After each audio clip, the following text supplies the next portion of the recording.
Hi, Sherls here. Thank you for stopping by on my channel. Welcome or welcome back.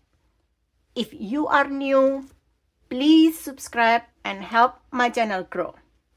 If I don't say anything, can you guess that these notepads are handmade?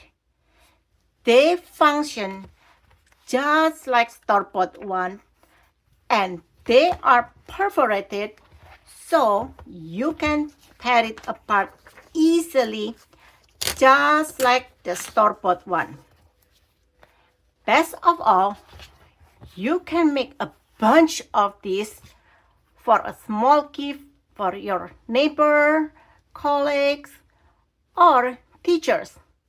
You can even make this for a craft fair. I use the stationery FREEBIE digital in my coffee page for the main papers and a sea of pink pearls to decorate the cardboard backing. For the cardboard itself, I adhere 2 cereal boxes to make this thick cardboard.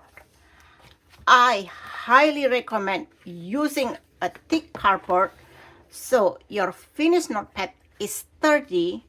Therefore, you can write on it anywhere, even if you don't have a flat surface as a support.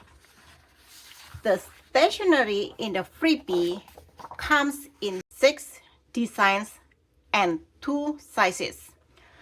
A full A4 or US letter size and half A4 or US letter size.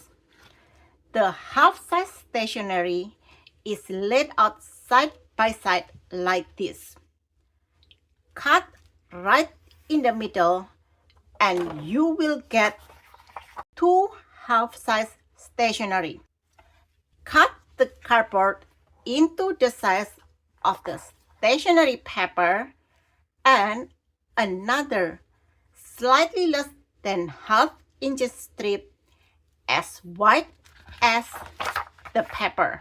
Outside of the usual paper crafting tools, I will also be using a foam mat, a leather craft tracing wheel, a heavy-duty stapler that you can find in home improvement stores, and a tiny hammer I got from dollar store. Throughout this tutorial, I will share with you other tool options you can use if you don't have any of these. The first thing we need to do is wrap the big piece of cardboard. Wrap the front and the back to get this. Don't do anything with this strip yet. Put this aside and let's prepare for the papers.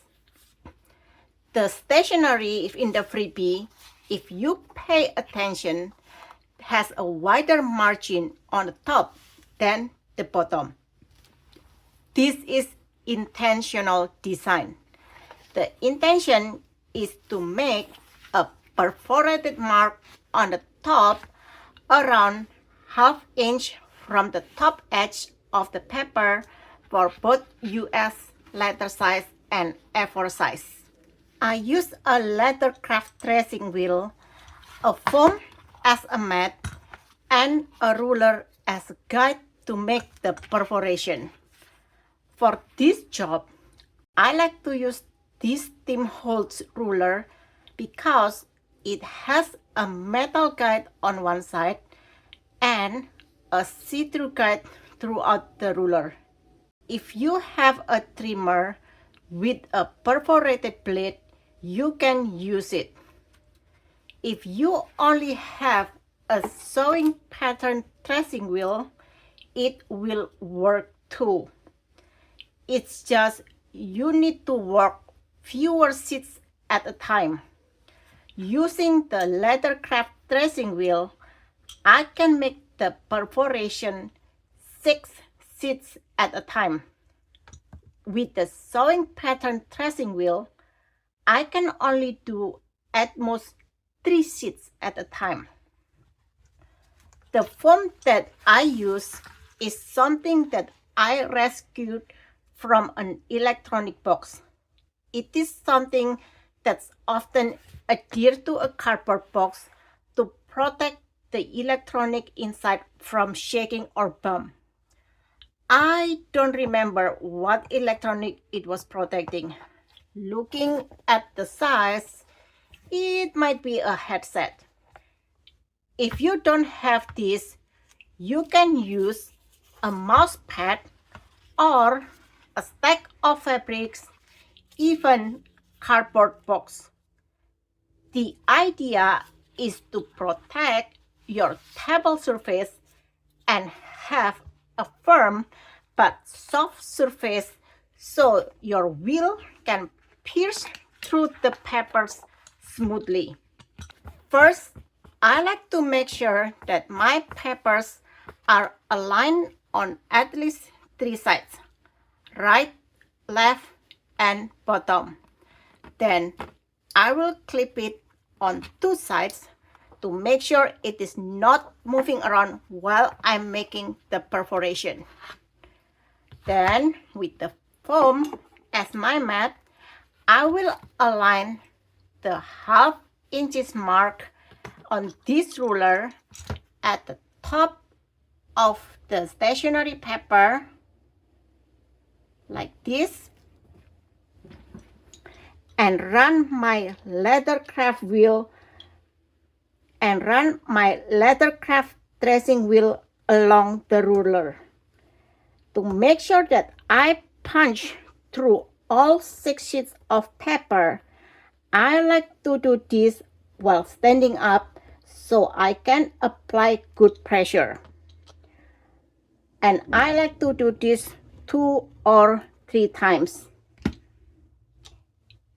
If you don't have a ruler with a see-through guide like this, you can mark the paper 6 inches from the top and align your ruler and perforate. And this is my perforated paper. From my experience, it doesn't matter if the perforation marks between one stack of paper and the other are not aligned. They can still stack neatly. Now, I'm going to make sure that they are aligned with the cardboard backing at least on 3 sides, right, left, and bottom.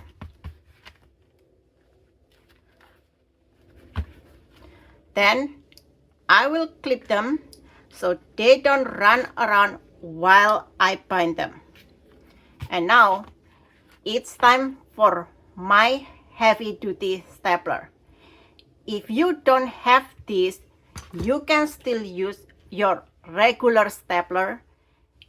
It's just you might not be able to bind a lot of sheets of paper in an easy way. I stacked 30 sheets of paper here, and I did use this one once. This is it. The way that I bound this, first I bound like 12 sheets of paper with the cardboard backing, and then I stapled them on 2 sides. Then I added like another 12 sheets of paper and bind them in the center.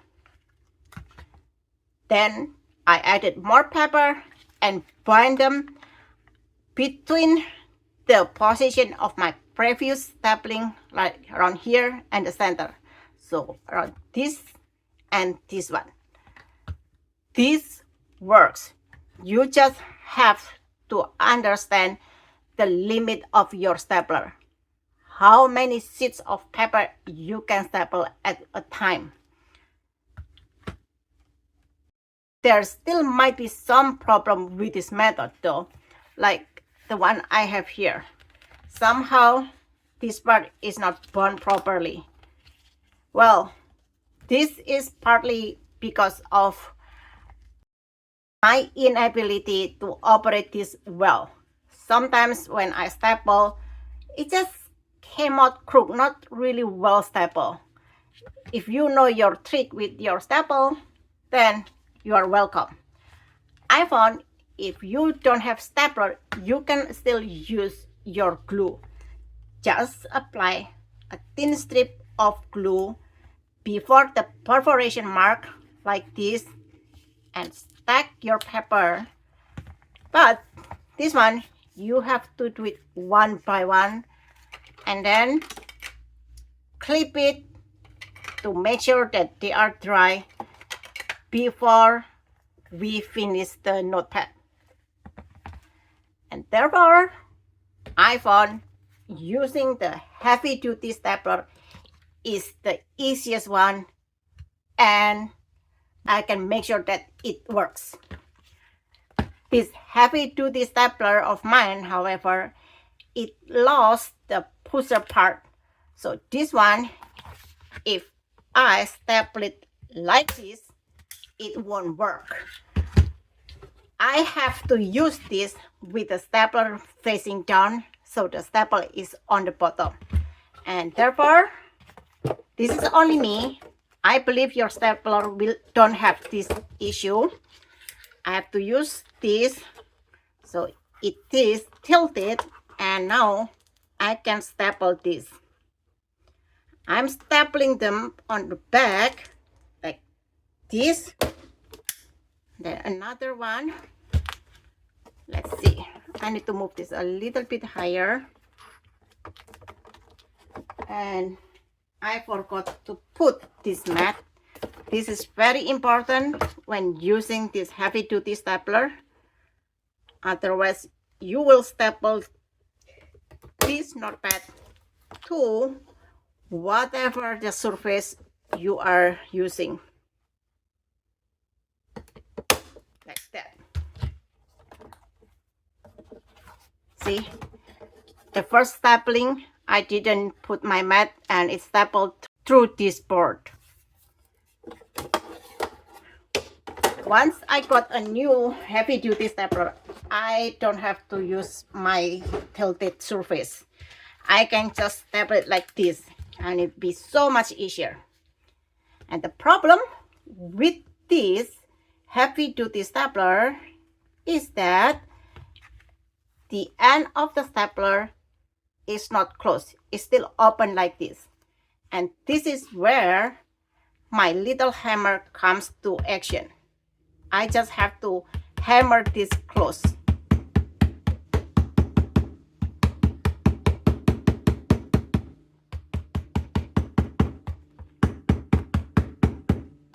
Even if you are using a regular stapler, I highly recommend you staple from the back. The end of the staple, even if you staple it perfectly, it might still feel a little bit sharp. And therefore, if it is on the front, we can do something to make sure that it's not going to hurt whoever has this notepad. And the protection is this less than half-inch strip of paper as wide as the paper. First, make sure that it is within the perforation mark. This one I cut it tiny bit too small than prefer. It would be much better if the end of this is just right above the perforation mark. It will still work, and I just need to wrap it around with a strip of a sea of pink pearls. And this is the way that I will wrap it. Put it on one side, align it. It doesn't have to be aligned. What I am aiming here is just to make sure that the thin edge of this strip is completely covered by the paper, and thus you won't see the core of the cardboard. Somehow my cereal box falling apart, so I will try to fix this by adhering a generous amount of adhesive here. And then for this part, I am going to fold it and then fold it in like this. Apply adhesive again so it's not flapping around, so it's not flapping open, and fold it in like this and making sure that this side is aligned and this side as well. Before I commit to adhering this flap, I want to make sure that it is as white as the paper. Yep, that's good.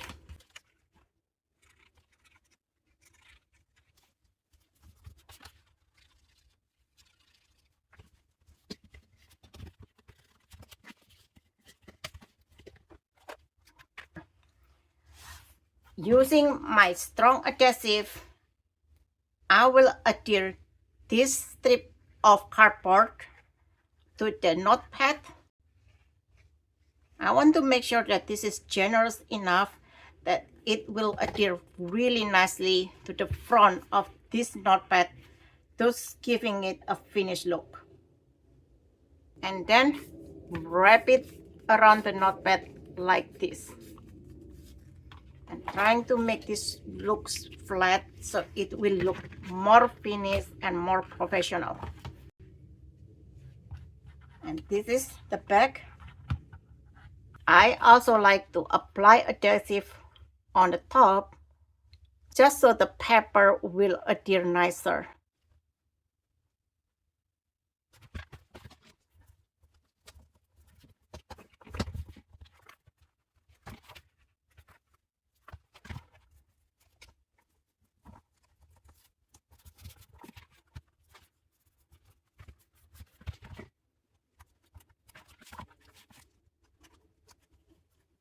And that's it. I finished another notepad with 30 sheets of writable papers. This notepad is not hard to make. With a correct tool, you can even mass produce this for teacher's gift, for college gift, for your neighbor's gift, or even for a craft fair. Thank you for watching this tutorial until the end. Please leave a comment and subscribe if you haven't. Your support means a lot to me. Happy crafting! Bye!